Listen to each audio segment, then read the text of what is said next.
नमस्कार दोस्तों, आज के इस एपिसोड में हमारे बाल कैसे उगते हैं और कैसे बढ़ते हैं। बाल हमारे खोपरे पर होते ही क्यों हैं? क्या इनकी ज़रूरत है? और हमारे बाल क्यों झड़ते हैं दोस्तों? अगर आपने यह जान लिया कि बाल झड़ने के पीछे के कारण क्या है, तो बालों की बहुत सारी समस्याओं को खुद ही दूर कर सकते हैं। कई बार आपने देखा होगा कि महंगे महंगे प्रोडक्ट इस्तेमाल करने के बाद भी लोगों की बालों की समस्या दूर नहीं होती है। इसका मुख्य कारण यह है कि लोग यह नहीं जानते कि बालों के झड़ने का मुख्य कारण क्या है और किन कारणों से उन्हें इन प्रॉब्लम का सामना करना पड़ रहा है। दोस्तों, आज हम इसी बारे में बात करने वाले हैं, तो चलिए शुरू करते हैं आज का वीडियो और जानते हैं कि बाल कैसे उगते हैं और क्यों झड़ते हैं। लेकिन इसे जानने के लिए हमें बालों की संरचना के बारे में जानना होगा। तो पहले जानते हैं बालों की संरचना के बारे में।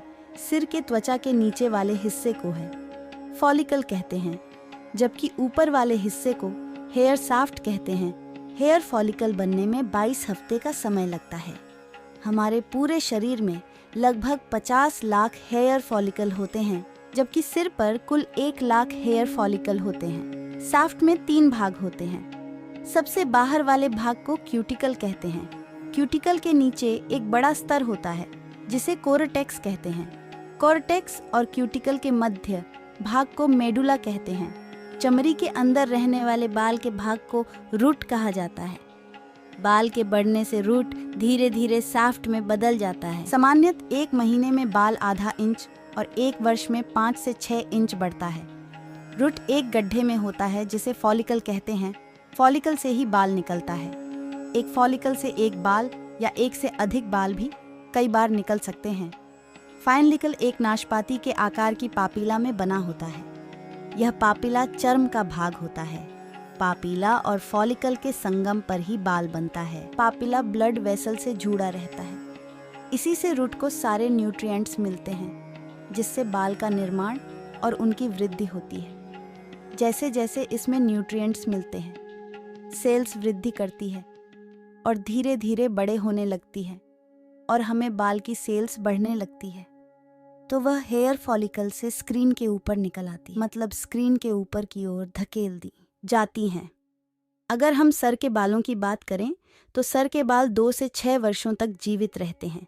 इसके बाद वे झड़ जाते हैं और उनके स्थान पर नए बाल निकलते हैं। यह क्रम एक लंबी उम्र तक चलता रहता है। वैज्ञानिक कहते हैं कि बालों का निर्माण के कई कारक जिम्मेदार होते हैं। बालों का 95% हिस्सा कैरोटीन नामक प्रोटीन का बना होता है। कैरोटीन एक ऐसा प्रोटीन होता है जो 18 तरह के अमीनो एसिड से बना होता है। बालों में ऑक्सीजन, हाइड्रोजन, नाइट्रोजन, कार्बन और सल्फर मौजूद रहते हैं। जैसे जैसे हम बड़े होते जाते हैं, हमारे सर के बालों का घनत्व कम होता जाता है। इसका कारण यह है कि जब हम बड़े होते हैं तो हमारे सर का आकार भी बड़ा होता है। चूंकि बालों के निर्माण में हार्मोन्स की मुख्य भूमिका होती है, इसीलिए महिलाओं और पुरुषों में बालों निर्माण का प्रोसेस अलग अलग होता है। दोस्तों, जब आपका बाल स्किन बाहर आते हैं तो वह डेड हो चुके होते हैं। इसलिए जब आप बाल को कटवाते हैं तो आपको दर्द नहीं होता है, लेकिन हेयर फॉलिकल हमेशा जीवित रहता है।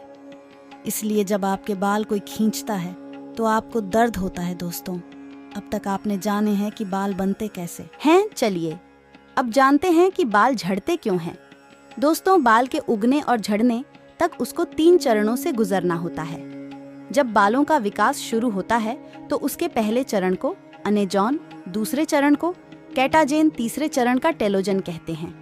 इस 3 चरण से गुजरने के बाद आखिरी चरण में कुछ दिनों तक बाल रहते हैं और गिर जाते हैं। इस साइकिल में चेंजिंग ही बालों के झड़ने का कारण होता है, क्योंकि जितने बाल टेलोजन चरण में गिरते हैं उतने बाल 3 महीने के अंदर उग जाते हैं। यानी बालों की संख्या समान रहती है। समान रूप से टेलोजन चरण में 10% बाल झड़ते हैं, लेकिन टेलोजन एफ्लुवियम अवस्था में बाल के झड़ने का अनुपात वर्ग 30% हो जाता है। कहने का मतलब ये है कि बालों के अनेजॉन से टेलोजन के साइकिल में परिवर्तन और बालों के झरने का अनुपात जब बदल जाता है, उस अवस्था को टेलोजन एफ्लुवियम कहते हैं। इस कारण से कुछ लोग तो गंजे हो जाते हैं, बाल झड़ने के पीछे बहुत सारे कारण होते हैं, जैसे पोषण की कमी, बालों की देखरेख में कमी। दरअसल हेयर फॉलिकल में जो भी न्यूट्रिएंट्स होते हैं वह स्क्रीन में मौजूद ब्लड वेसल से आते हैं, जिसमें प्रोटीन, विटामिन और अन्य न्यूट्रिएंट्स होते हैं। इसलिए अधिकतर आपके में बॉडी में ज़रूरी विटामिन और मिनरल की कमी होने पर भी बालों की समस्या आ सकती है। इसलिए हेयर फॉल के लिए कोई भी प्रोडक्ट इस्तेमाल करने से पहले जान लीजिए कि कहीं आपके बॉडी में विटामिन की कमी तो नहीं है दोस्तों। उम्मीद है कि आपके बालों से संबंधित सभी सवालों का जवाब मिल गए होंगे, सिवाय इसके कि बालों का सर पर क्या काम है। तो चलिए अभी जान लेते हैं दोस्तों। बाल हमारे शरीर पर एक महत्वपूर्ण भूमिका निभाती है। हमारे सर के बालों का एक महत्वपूर्ण कार्य सूरज की तेज धूप से बचाना होता है। यहाँ तक कि हमारे भव भी हमें सुरक्षा प्रदान करते हैं। भव हमें पसीना और बारिश के पानी को हमारे आँखों से दूर रखता है। बालों को हमें एक प्रकृति के उपहार के रूप में देखना चाहिए दोस्तों। जरा पुराने समय के बारे में सोचिए, जब मनुष्य को जिंदा रहने के लिए शिकार करना पड़ता था और जंगल में हिंसक जीवों से खुद की रक्षा करनी होती थी। ऐसे वक्त में हमारे पैर, हाथ और पीठ पर घने बाल हमें कटने से और छिलने से बचाते ही थे और तरह तरह के कीड़ों के काटने से भी बचाते थे। अब हमें भोजन के लिए जंगल में शिकार करने की ज़रूरत नहीं है और इसलिए चिकनी और बालों से मुक्त त्वचा फैशन का हिस्सा बन गया है दोस्तों। आइए जानते हैं कुछ घरेलू नुस्खे जो बाल झड़ने को रोकने में मदद करती हैं। नारियल का तेल तो बालों के लिए लाभदायक होता है। बालों की तेल मालिश करें। बालों के प्राकृतिक और तेजी से विकास के लिए आप आंवले का भी उपयोग कर सकते हैं। आंवला में विटामिन सी प्रचुर मात्रा में होता है, जिसकी शरीर में कमी बालों को गिरने का एक कारण हो सकती है। प्याज के रस में उच्च मात्रा में सल्फर कंटेंट होता है, जो बालों के रोम के लिए रक्त परिसंचरण में सुधार करता है। बालों के रोम का पुनर्निर्माण करने और सूजन को कम करने में मदद करता है, जिसके कारण बालों का झड़ना कम हो जाता है। एलोवेरा में एंजाइम होते हैं जो बालों के स्वस्थ विकास को सीधे बढ़ावा देने में शामिल होते हैं। दोस्तों, इसके अलावा अपने एल्कलाइन गुण के कारण ये बालों के पीएच को एक सही स्तर पर लाने में मदद कर सकते हैं। एलोवेरा के नियमित उपयोग से आप खोपड़ी की खुजली को दूर कर सकते हैं, खोपड़ी की लालिमा और सूजन को कम कर सकते हैं, बालों की शक्ति और चमक बढ़ा सकते हैं और रूसी को भी कम कर सकते हैं। एलोवेरा जेल और रस दोनों ही इस काम में प्रभावी हैं। तो फ्रेंड्स, आज के इस वीडियो के लिए बस इतना ही दोस्तों। इस वीडियो को यहीं पर ख़त्म करते हैं। इस वीडियो को एक लाइक ज़रूर करें और इस वीडियो को अपने दोस्तों तक शेयर करें, जिससे कि उन्हें भी जानकारी मिल सके और अपने भरोसेमंद चैनल जीके अड्डा 24 ग्रुप ऑफ स्टडी को प्लीज़ सब्सक्राइब ज़रूर कीजिएगा।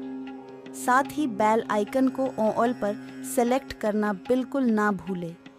मिलते हैं किसी और इंटरेस्टिंग वीडियो के साथ। वीडियो को अंत तक देखने के लिए आपका बहुत बहुत धन्यवाद।